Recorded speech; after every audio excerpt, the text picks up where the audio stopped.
PD session, this time round for 2026-30, so welcome. And this morning's session is going to be on collaborative engagement tools.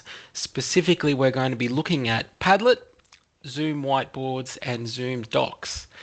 So I appreciate everyone coming out and joining us in the session. I would encourage you also to get active in the chat as we go through. My name's Lachlan Kalish. I'm the Learning Innovation Lead in the Division of Learning and Teaching, and I'm joined this morning by Helen Gorman, also from the Division of Learning and Teaching. She's one of our digital learning officers, and she will be able to facilitate questions that you put into the chat, but we will be stopping periodically to see if there's anything that needs a bit more attention, or maybe people want to come off mute and ask things. So I will be doing that at different points. I have dropped the Padlet board deck, if you will, into the chat for this morning. So you're welcome to download that if you want to play along at home. But this is the board here, and I am going to be spending most of my time in the tools themselves rather than sort of reading from slides at you. So before I start going into any of the specific tools, let's just talk a little bit about what we're getting at with collaborative engagement tools, particularly in online spaces. We might add the same document into the chat. Actually, I can provide a link directly to the document itself. Let's do that if you don't have the file. So copy link, copy link, copy link. There you go.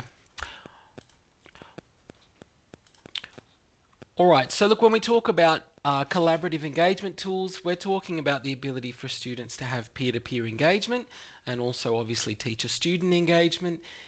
It is an opportunity to potentially get group productivity happening, which isn't something we generally see a lot of inside subject sites. There are, of course, exceptions, but it can be a challenge, particularly with online learners sometimes to get that sort of group activity really engaged with across the board. These tools that we look at today, all three of them have the ability to be used either synchronously or asynchronously, and it's something that really stands out as important when we look at tools that we support and that we encourage teachers and students to use. So basically before, during the actual live teaching, and then afterwards. All of them as well have the ability to be connected to your subject sites in a meaningful way, which is also very important. And what I'm talking about really at that point is embedding, so that they have the actual tool itself to look at and engage with while situated inside your subject sites, rather than just saying, here's another link, go into another space somewhere else and use the thing. Because there's usually some type of drop-off at that point where students may not necessarily engage. But if they can see it and see that other people are engaging in that space, the likelihood of them actually participating is increased.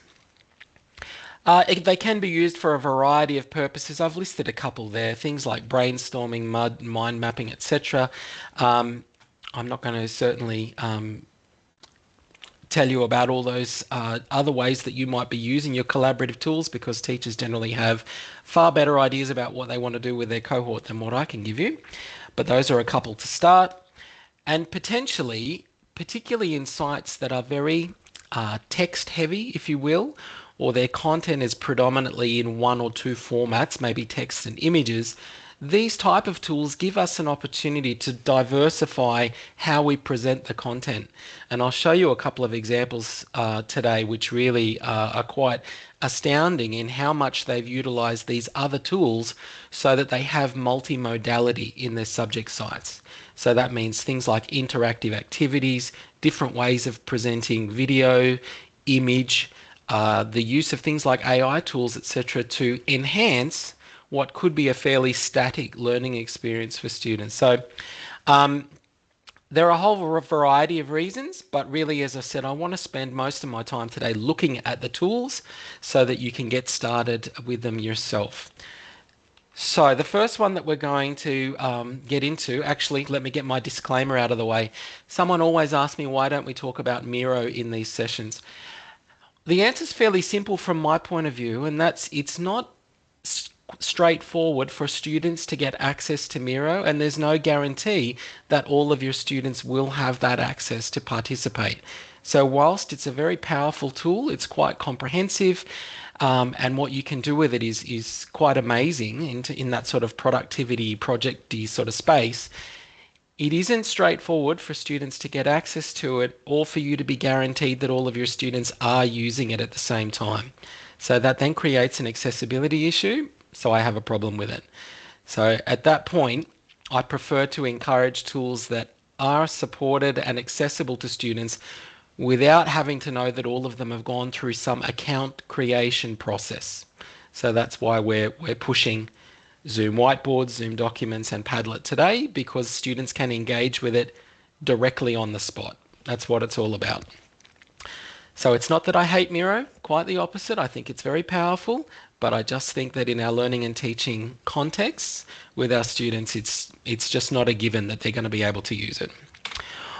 All right, so let's talk about Padlet. I'll give it a little bit of a plug, and then we start looking at the actual tool itself. Padlet itself was created with this title of a multimodal bulletin board. If you can remember that term from the 1980s and 90s, but the idea being a central place for people to put posts and engage with one another. Originally that was text, then it got more sophisticated, and now we have a tool that basically allows all these different modes of engagement, and for people to put content in lots of different forms in that space. So we have this term multimodal bulletin board. It's highly interactive, highly visual. It allows you to do things like content creation. Even if you don't have students engaging with the board, you can change how you present your content. It can be used for presentations, which is exactly what I'm doing at the moment. It's also another way for you to provision different types of learning activity, etc., and communication within your subject sites. So before I go off on too much of a tangent there, for those of you that work in paired subject sites where you're teaching in two different spaces at once, but you don't want to have to maintain a separate org site for that purpose, you could use a Padlet board in both sites, and the students could then engage together in the one spot for their discussions. It can be used in that way as well. By default, when students engage with the Padlet board, they're anonymous. So there's a level of safety in being able to engage in the space without identifying themselves, unless, of course, the purpose of the activity is for them to identify who's making individual posts, and at that point you'd be instructing them to put that somewhere in the post. All right, enough of that. Let me get the slide deck off the screen and we'll start playing around with the tool. But you're welcome to look at the deck and do what you need to in the background on your own screens. All right, so look, Padlet begins at a central address. We might open Firefox for this purpose so you can see what it looks like when you're not signed in.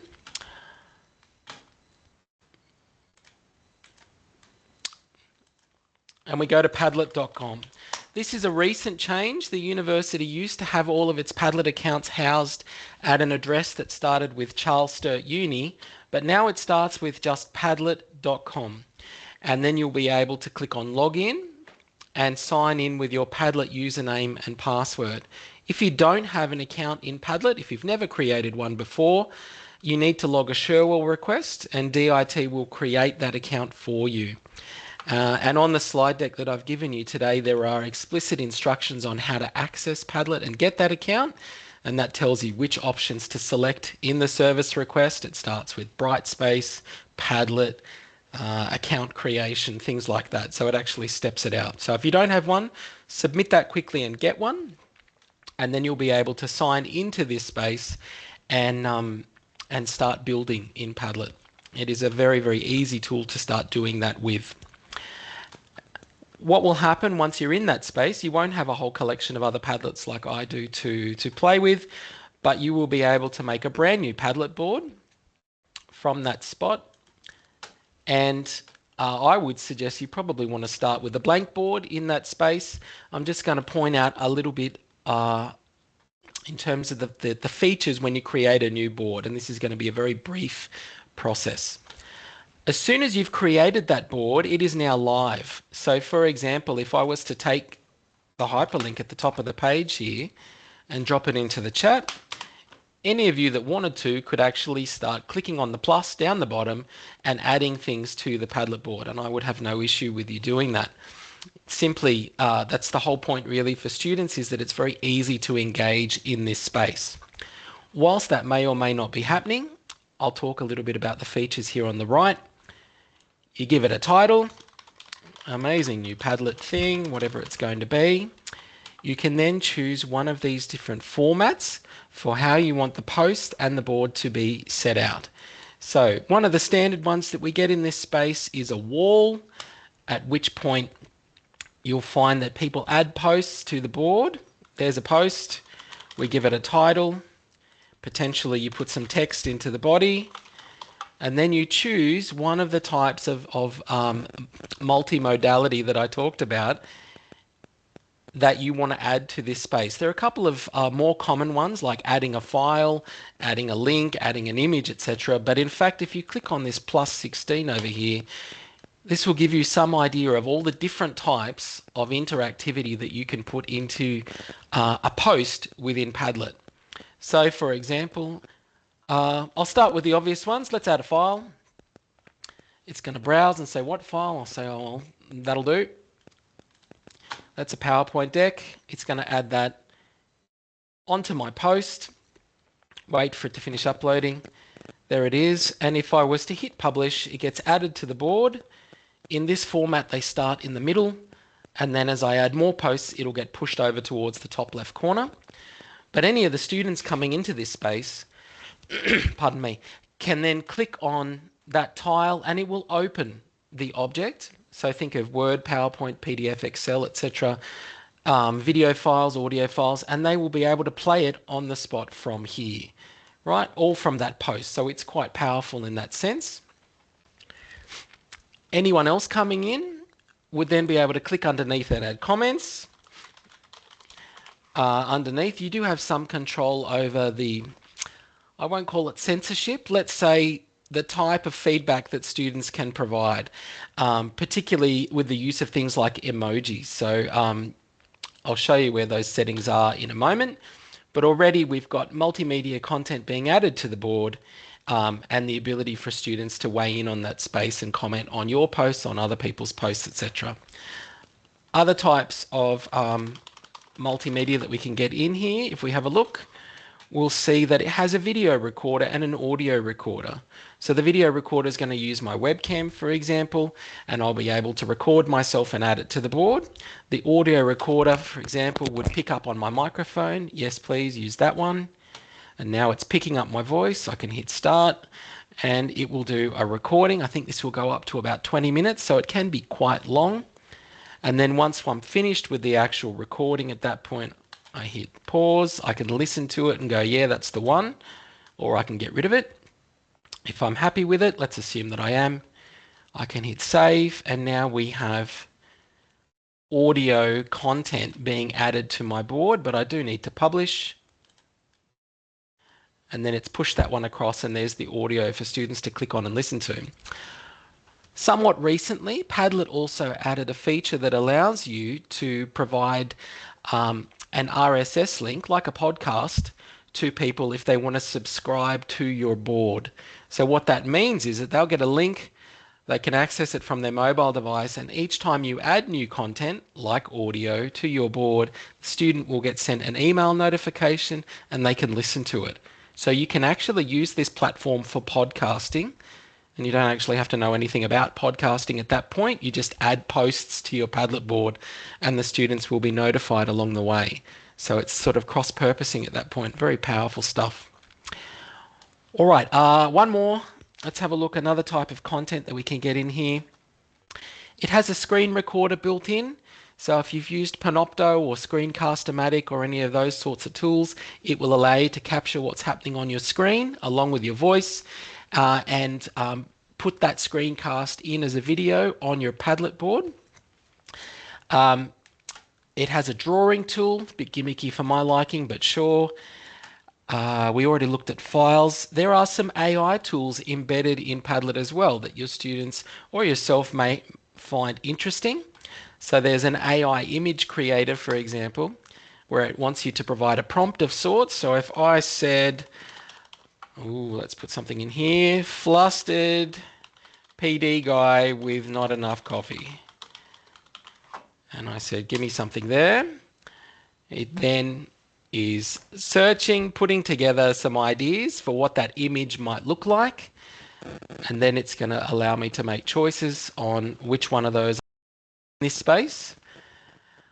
That's totally me. No, this guy. All right. So at that point, we have an image. You put in your title, etc., and you can add that post. So that might be an idea that you might want to try out with your students. You are also going to be able to not just decide whether you're the only one who can add to the board or your students as well. So the other types of formats for the board, we've been looking at the wall format. The other types just change where the posts go, what it looks like. So if I was to change this to columns, it then starts situating all of the posts in one or more columns. Don't send me notifications, please. I can have one or more. So they're calling columns sections, but you can then give those columns titles and then drag and drop where you want the post to be.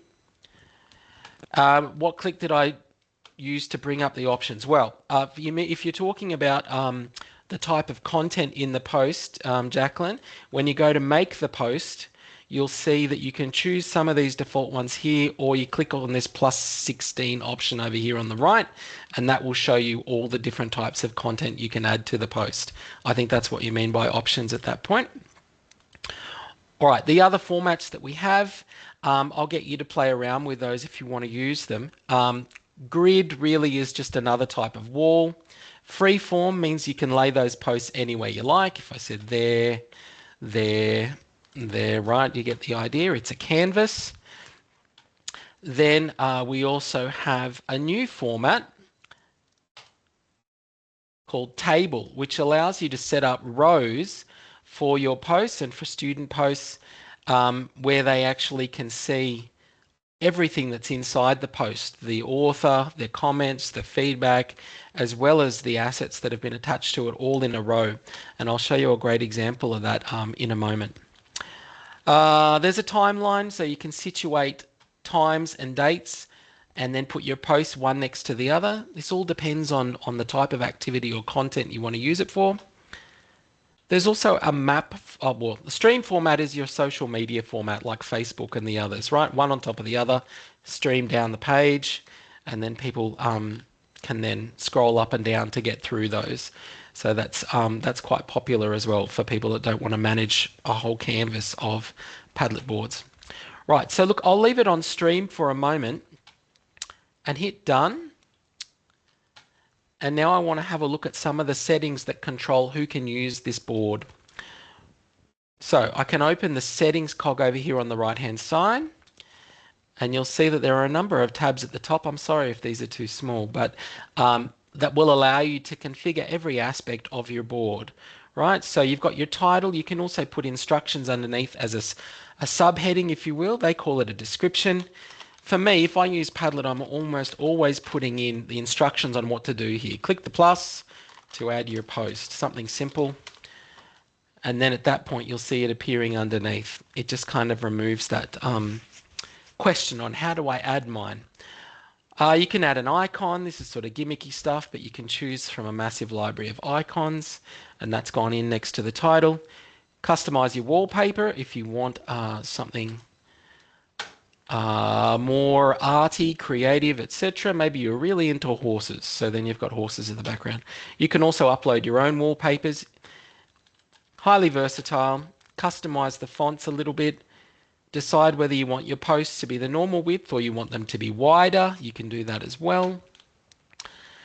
Now, I did mention before that you can customize how people can engage with the board, particularly in terms of deciding the type of language they can put in their posts.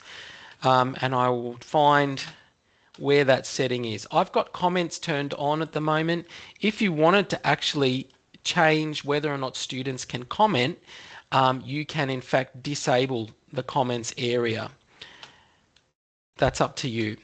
You can decide whether you want them to be able to provide emojis as reactions, no reactions, to like a post, to vote on posts. Again, you're introducing a bit of an element of risk there because students can then decide if they sort of thumbs up and thumbs down people's contributions. Maybe that's a bit problematic. Again, starring it 1 to 5, that might be a little bit judgy, depends on the activity, I guess. No, you absolutely do not have to use the CSU background. This is something that's for students to engage with, and I encourage you to let your creative juices run free, really, in this environment.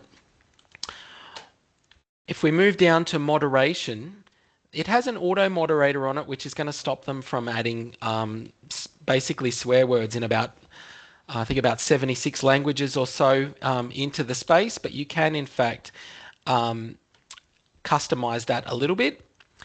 If you wanted to turn on manual moderation of every post, it's going to require you coming in and approving every contribution that students make.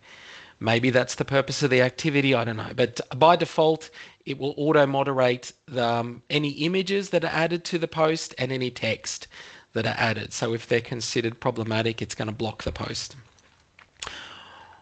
All right, let's talk about sharing in your Padlet wall. Up here in the top right-hand corner, there is an arrow, forwarding arrow, which is your share settings. And the first thing that you look at here is your permissions. At the moment, anyone that has the link is able to add to the board, which means you can see the plus sign in the bottom right-hand corner and add a post yourself to the board. When we use this stream format, however, because it's got these sections, you're also able to add content using these pluses. So just look for the plus either down the bottom or next to a heading for a section if there is one. By default, we don't use the Charles Sturt University account settings. We don't lock this just to people in Charles Sturt. It is a public resource, but it is hidden. So what we mean by that, like YouTube unlisted videos, the Padlet board itself is public, but people can't search for it. So people aren't going to be able to locate it unless someone gives them the link. That's how the board works. All right. Underneath in the share settings, when we scroll down, you'll see that you have the option to get things like a QR code if you wanted to print that out and put it around the place for students to scan, be taken to the board and then engage with it. So that means in a face-to-face setting, for example, we've provided the ability for people to engage with our interactive space. We can embed our Padlet board directly into a subject site, and in fact we'll do that in just a moment. Or more commonly, you can in fact just get the link and drop it into the chat, which is what I did earlier. Right, so there are opportunities to share your Padlet boards quickly and easily. Another option down here, I'm not going to go into all of these today, but you do have the opportunity to export your Padlet board as a PDF, and that will then have each of the posts broken down as slides, if you will, just like I've done today to share in the chat at the beginning, and I'll do so again at the end. So you can get a slide deck from your Padlet board and then share it as a PDF file if you want to as well. So it's quite versatile. Let's have a look at how we in fact provision the board in one of our subject sites, at which point I'm interested in this share option, embed in your blog or website. If I click on that, up the top here I've got an embed code. I can just click copy the embed code. And then let's find a Brightspace site for me to drop this in. Maybe not that one, or the academic might have some issues with me. We'll find that one will do. I'll go into a content area. And I'm going to make a new page. So give me a new content page, please. And then anywhere within the body, maybe you've put some text instructions in here somewhere or some context for the activity, but where you've got the cursor flashing that you're ready to put your Padlet board in, you could now go up to where the insert stuff button is, scroll down to the bottom and you've got enter embed code. So at this point, select that, Control V to paste that code that we just grabbed from Padlet. You get this message by default that it's blocked. That's fine, that's just a preview. You can ignore this or you can click allow. For me, I'm just going to hit insert and there's my Padlet board ready to go. with its plus button ready for students to use. It really is that simple. And if we save and close the page, you'll see that this is now active and available for students to engage with. Super easy to create boards and add them to your sites. So I would really encourage you to play around with that. Before we move on to some of the other tools for today, and I know this has been a real whirlwind of me running through Padlet descriptions, I'd like to show you some examples of how other people have used this tool, rather than my clumsy attempt this morning to show you its functionality. I'm picking on midwifery a little bit because these guys are prolific in their use of Padlet, not only for engagement, but also for finding different ways to present their content. So we might shift into the student view. And let's see what I can find in terms of their content. I know that within each of their topics, for example, they will end up having a Padlet board for students to engage with somewhere within. So they've got different types of interactives, YouTube, and here's a Padlet board. Every tutorial ends up having learning resources provisioned using Padlet to the students. So the academic has provisioned PDF files and video resources. Then they've put questions in there for then students to respond to with their own, either as replies or hitting the plus button to add their own posts. Here's a website that the students can then go to for additional resources. So all of that is provisioned quickly and easily using a Padlet board in the one space. And they, as I said, they do this prolifically in every single topic. So they sort of diversify that text, image, bright space sort of traditional ways of provisioning that content. They use Padlet boards to mix it up. So that's quite interesting in terms of how they go about providing content to students in different ways. But the other thing that these guys do is they run an event for their assessment called a mock conference. Now I want to see if I can actually find the website for it. But essentially the mock conference, when the students join the page, allows a central location with a Padlet board in each of these tabs for students to add their contributions to the conference. So you'll find that they're sharing their video presentations. If they're in that stream of the conference, for example, they make a post, they add their presentation, their recordings, their video. And then for each of the different areas that are being addressed during the event, you'll find that there's a new Padlet board available for each. So they've cleared the boards because it's the beginning of a new session, but I will find some examples to one of the past conference boards that they used and provide that to you all after today's session. Let me stop there because I've basically been speaking non-stop for 30 minutes. Helen, have we had any questions, comments, or other things going on in the chat that need attention? We've got Jenna who's put, I cannot access the examples in the Padlet Lachlan has shared. The examples in the Padlet Lachlan is shared, right? So if we find, right, well, there's subject sites, I guess, that I have access to that you may not. So you might have to, I guess, look at the recording for some of the ones I'm showing you through, or if you want to reach out to me, I can add you to have a look at some of those older sites. Happy to do that. And Jacqueline has put, can students create a Padlet? Students can access Padlet and get a Padlet account, but they have to go through the same process that we do, which means that they would need to contact DIT to get Padlet access to get an account created.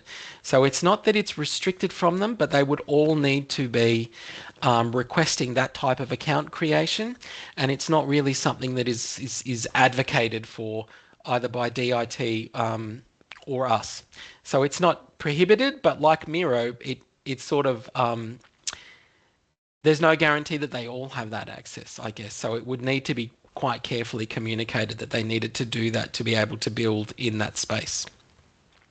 It's a very good question. Yeah. Cherie has got, I have always wanted to use maps, but don't know how to be specific in the maps. That is just New South Wales. Oh, that is a very good point. I can Mm-hmm. show you that quickly before I get too sidetracked.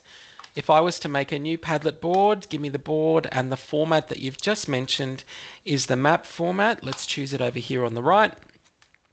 It starts with this particular type of map. I'm going to hit done and then get open my customization options, which also allow me to change from this kind of not very interesting map format as far as I'm concerned to maybe something like satellite imagery. That looks a little better for my liking. And the way that the map format works is that it starts centralizing and zooming in what students can see based on the posts that are made. So what I mean by that is it's starting with this view. If I put in a post and start putting in something quite specific, like let's say Rankin Street, Bathurst, New South Wales, you'll see like Google Maps, it's basically zooming in. I can add my text or my content for my post, hit publish, and now the map zooms in and everyone's looking because there is only the one pin on the board, right, at that point. But if another post was added and then was talking about Dubbo, even if I don't put in a street name, here's my location of my city, post, hit publish, you'll find that the map will in fact zoom out when new people join this to show where all of the pins are located. Right, so if you've got students up and down the East Coast making contributions and posts, the map default view will zoom out showing all of the East Coast. So this is used quite often for introduction type activities where you're telling each of the students, identify which town or city you're coming from. Don't put in your address because the satellite map literally will zoom in and show almost your backyard at that point. So we've got privacy concerns. So just get students to just put a town or a city, your name, and what you're looking forward to most in this subject or something like that. You get the idea. They add that to their posts, and then everyone else can come in and see where the other students are in this location. They can also reply to those posts and click underneath and say, lovely to meet you, etc., etc., right? So the map format is pretty engaging, very visual. You do need to put some caveats in there for student use, however. Mm-hmm. And Jacqueline's got another one. Yep, I could be brilliant gecko when I posted on your page. Can yep. students not be anonymous by default? Okay. The only way that is changed is that you actually have to change the your customization settings. If we open this up and have a look at the board that I'm in currently, if we scroll down and have a look at commenter name and title, right? When they go to put in their comment, um, it should prompt them for their name. It definitely picks it up if you're logged in with a Padlet account, which is why students don't often get that.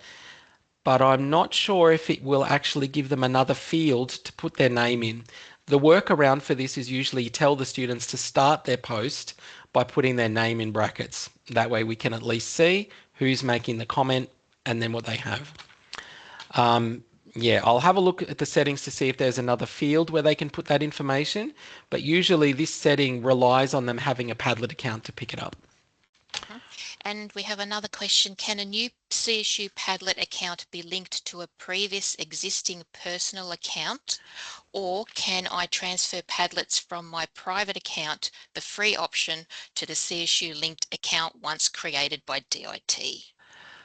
Wow, maybe email me about that one. There is a way, but I can't go into it at this point. Basically, what you're going to end up doing is duplicating those old boards and from within your new account and then saving them. So yes, you can take them and make a copy of them inside your new account is the short answer.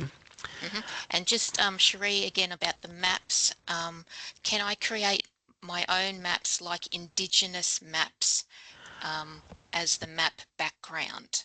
Do we have any sort of copyright with Indigenous permissions? Oh wow. Look, That could that's be for probably copyright people. yeah. I'll Yeah. I'll I'll have to get back to you on that one. I can tell you that functionality wise, when you create a Padlet board, you have the ability to decide what the wallpaper is, including a custom ability to upload your own image. So if you've created one and the quality of the image is good enough, you can make whatever background you want. So you can absolutely do that, but it is not an interactive map the way that those other map formats were. All right, let's call it there for a moment on the questions and we'll move on slightly. I'm happy to hang around after this and talk to you for however you want about, however long you like about Padlet though. All right, there's one more example I want to show you specifically in terms of Padlet functionality, and that is, where was it? Where was it? Back here. Let's go back to our Padlet.com base page. Padlet has a new feature called a sandbox.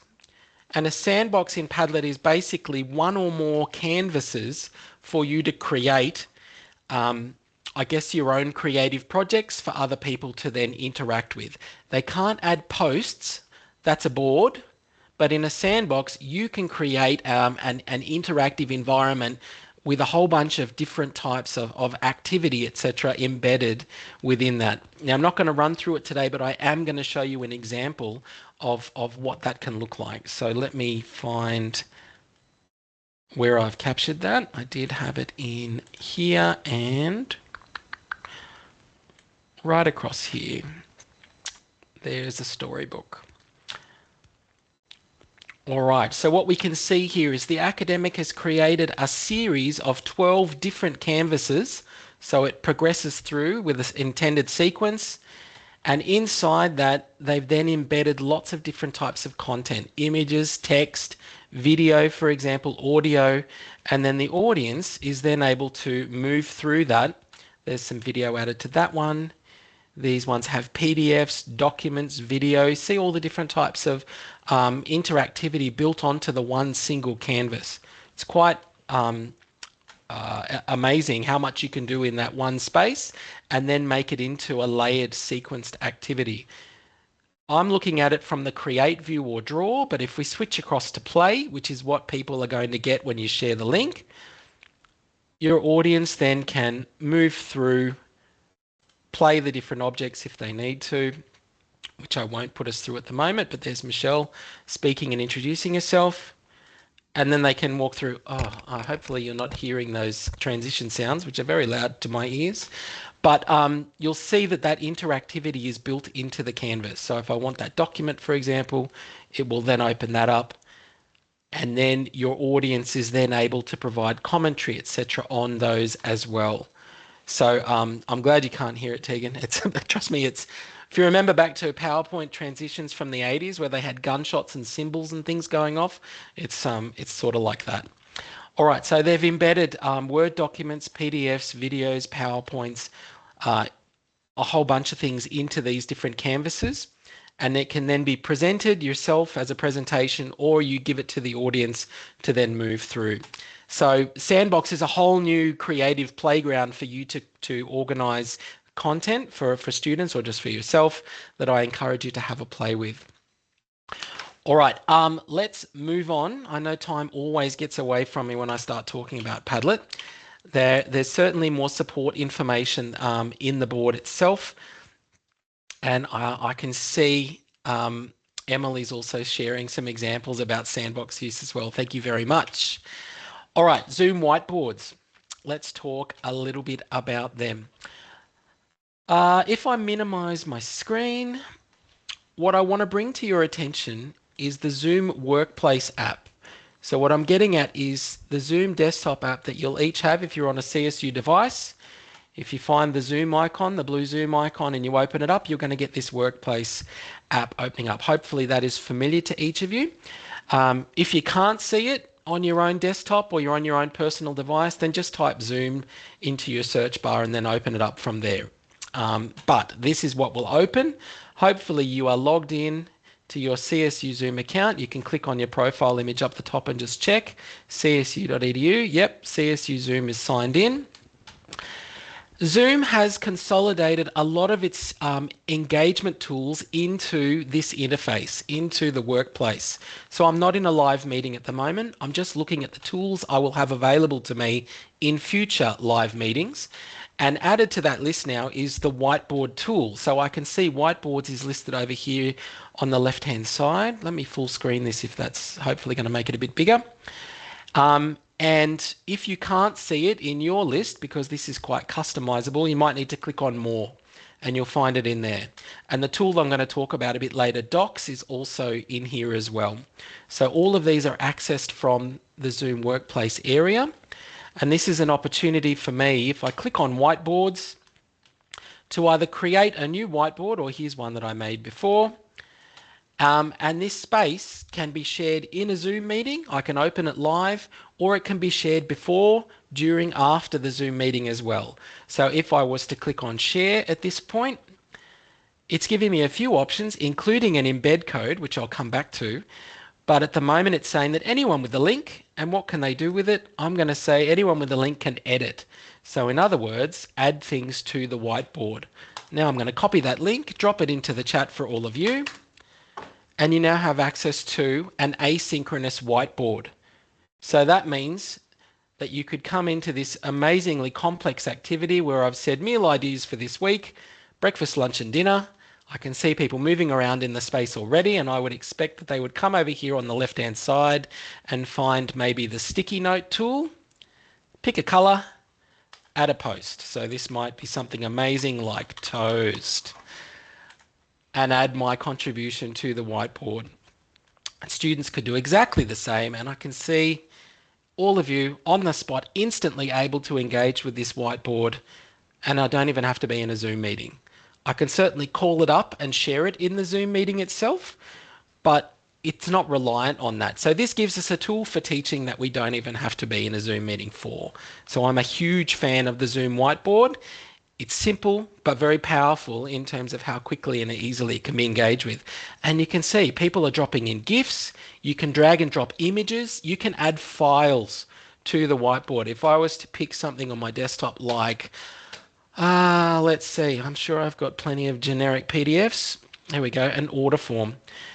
I've now added a PDF document directly to the whiteboard as well, ordering wall planners of all things. Right, so you can see yes, those features absolutely work in your live Zoom room as well, Emily, so you don't have to be in this asynchronous space that we're all in. So obviously, we're not going to cover all of the different uses of this, but I'll highlight a couple of features of whiteboards because I really love this functionality that we have.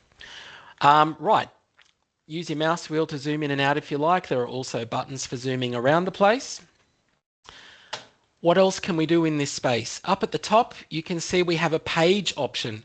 So if one whiteboard was not enough and I wanted the users to work through multiple whiteboards, click the page, and now I can now add a page and it will give me a whole new whiteboard that users can jump into as well. So what your activity has happening, how many layers it has to it, how many different whiteboards or levels of engagement you want, you can absolutely add those in here as well as multiple pages. I do like who's cooking, hopefully not me. All right, so you can see we've just added lots of different types of content into our shared whiteboard space on the spot. What else can we do with it? Looking over at the menus over on the right hand side, you can add tables to it. You can add different types of shapes and things in there. I'll leave that up to you to play around with its functionality. But another of the share features that we have in this space is the ability to get an embed code, just like Padlet. Take that, copy it, and then if I jump back into my Brightspace subject site, right here, I'm going to go underneath. Let's edit this page. Not authorized. Oh, I'm a student. There we go. Stop being a student, Lachlan. Back into the same site, please. Content. Okay, where did I put that page? Maybe here? Maybe not. It will be right down the bottom, maybe. Untitled. Let's try that. Yeah, there it is. All right, let's edit this page. Right, underneath the Padlet board that I made before, I'm going to go down the page a little. No, I'm not. Select everything, get rid of it. All right. Same instruction as we had before, maybe some text for the activity.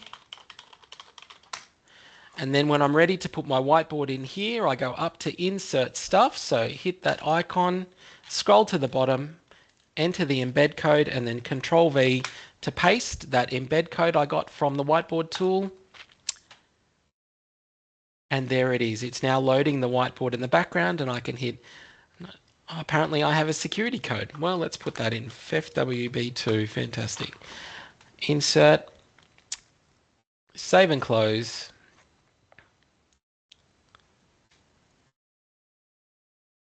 And now what we're going to find, this is quite a new thing. I never saw this before, the security code bit, but I guess it's trying to prevent robots, so to speak. So anyone coming in there might be prompted, but there's my live whiteboard, and you can see people still adding in content in the background there. Quite amazing. Interactive space, whiteboard tool embedded wherever you want it in the subject site, as well as your live Zoom meeting before, during, after, etc. So it really is a wonderful tool. And I'm not sure how familiar you are with other types of whiteboarding tools, but it's not going to get easier than this really in terms of access and then sharing. If I jump back to my Zoom workplace area, I do have some other options with what I can do with my whiteboard. If I look at these three lines up here for more, you'll see that I can export my whiteboard. If you're happy with everything on there and you want to share it in another format, you can share it as a PDF and then give that file out in another way. So let's say that you've finished with what you're going to be doing with the live whiteboard itself, and you want someone to have a static copy of what went in there, you can export it as a PDF. So pretty versatile. All right, I'm going to stop on the whiteboards there because I am fast approaching time. Let's talk about docs, and we are in the right place for this. So I'm going to now jump back to my home in the Zoom workplace area. If I click on the More tab, Docs is located down here. Now the Docs tool is a fairly recent addition to Zoom, and essentially, as the name suggests, it creates a document, a collaborative document, which we may have once upon a time called a wiki, for example, or a shared page or a blog. All of those things it can do and more, and it is incredibly powerful. So I'm going to click on New Document, and just like the whiteboard, we now have a shared space that I can go up here to share and decide what's happening with this. Who do I want to have access to this? I'm going to say you've got two choices here, collaborators and anyone in Charles Sturt, which means you need to be signed into Zoom to use this. This is not as accessible in terms of just anyone with the link as the whiteboard was. What this relies on, in a live Zoom meeting, everybody's a collaborator. So everyone in that meeting space can use this.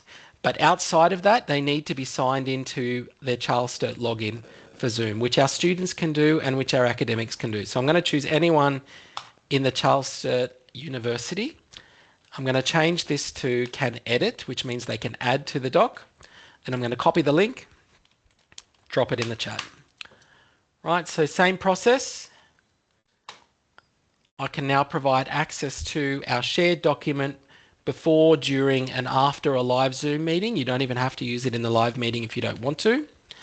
But inside this tool, we have a whole range of different types of content that we can add to our shared document, right? Which means you could look at a range of templates if you wanted to add those in, but I'm more interested in this plus menu.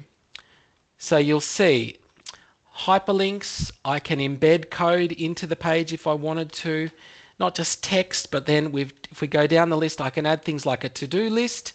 So if you wanted an agenda for the meeting, we'll keep going. Down the bottom here, we've got media, right? Images can be added, GIFs can be added, audio can be added, video can be added, files can be added. You'll see that it basically has the same level of functionality as your whiteboard, but in a document. So we're creating a collaborative document for people to add content to, and then you can think about the ways that you might tune that towards either your Zoom meetings, or as a project space for students to utilize, right? So all of those different types of content can be added into this shared space, and then people get access to that and be able to either modify what's already in that space or add their own additional content as well.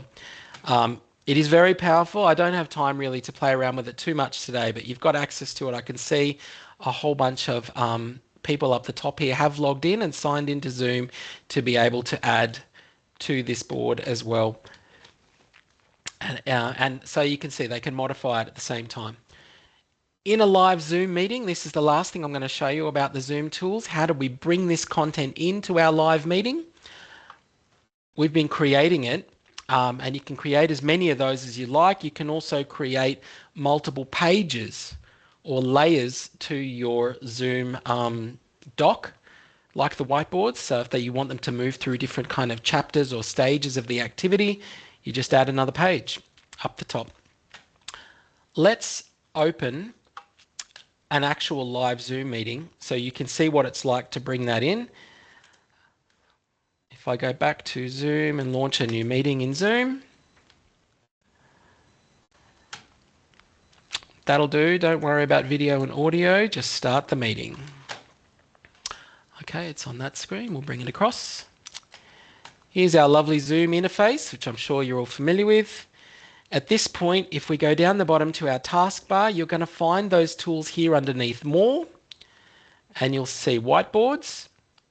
So if I wanted to bring that whiteboard, it's an existing whiteboard.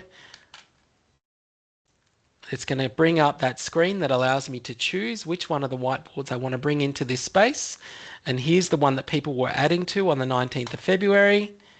And I want to use it for collaborating, so people in the meeting can add to it, but you can also use it for presenting if you don't want them to be able to add to it.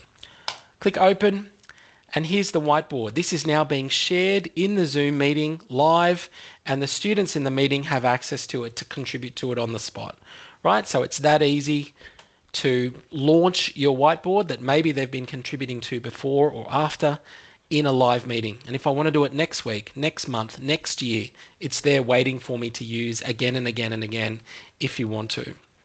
So quite powerful. If I close this, the same principle applies to that shared document. So if I find docs in here, docs, there it is. It's going to bring up a list of all of my shared documents. Here's one here that I created before. Share that in the meeting, please. What do I want people in the meeting to be able to do? I want them to be able to edit it, and I want them to be able to keep editing it afterwards, right? Start collaborating. And we now have our shared collaborative document in the Zoom meeting for participants to add to.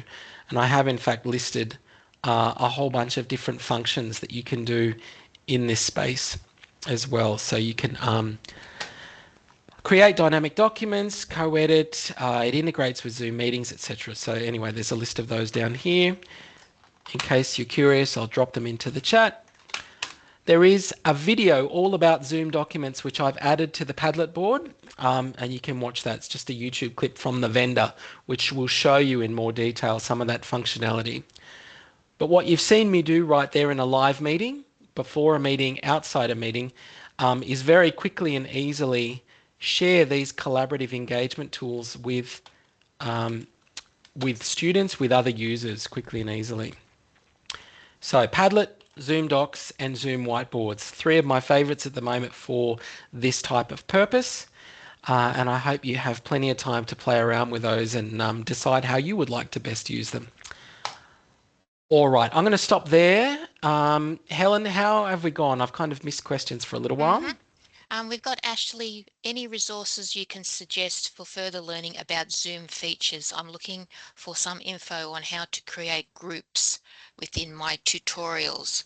And I've actually found a link which I'll just put in as well, which is a combination of Brightspace, setting up groups, as well as... Yeah, is that the right link for that answer? Yeah, I mean, I don't think there's any wrong answers. I think there's a challenge between groups that we set up in Brightspace, and that link's going to help you with that aspect of it. And the idea of groups accessing Zoom, maybe for specific purposes, and that's where people start talking about breakout rooms. And we have some other resources around that as well. So if you want to just send me a message after this, I'm happy to point you towards some more of those as well. It's a bit more involved, breakouts in Zoom, but yeah, I'm happy to show you those as well. Cherie says, I might be silly, but do our desktop Zoom space link to our different Brightspace Zoom accesses? That's a really good question, not silly at all. The answer is yes. The Zoom Workspace app is going to show you every one of the Zoom meetings that you have upcoming, right? And you'd need to look in this sort of calendar view here or through your schedule to find those. It's just a different way of organizing those links. But if you're a host or a co-host, if it's in your calendar, for example, they'll be listed in there. So you can find them that way. Probably the easiest way is to find them inside your subject site, inside the online meeting area, inside that tool. They'll be listed there on the spot as well. A few different ways to get to it. But again, if you can't find them or you're having trouble with it, just hit me up. Happy for a chat on that. Any other questions, Helen? No. All good. Wow. Well, I'm in it That's it. two minutes before the hour. So if I draw your attention to the end of the Padlet board, as I've run through sort of talking about Zoom whiteboards and docs, there are a few resources in there as well. There's the YouTube clip that I was talking about where they run through the features in Zoom Docs. There's a quick guide on using Padlet and how to access your account if you haven't got one already. There's also a support guide that's been added to the board around the use of collaborative bulletin boards. And we also have the Padlet support channel added to the end of this document, which has hundreds of other educators and other people using Padlet for a variety of purposes. And you can have a look through there if you like as well. So look, I might stop the recording there. As I said, I am happy to hang around for 5 to 10 minutes for anyone wanting to ask any specific questions. But I would like to say a big thank you for coming out today and joining us for another Teaching Academy PD session. And thank you to Helen for being my co-pilot today. So thanks everybody. Have a great rest of the week.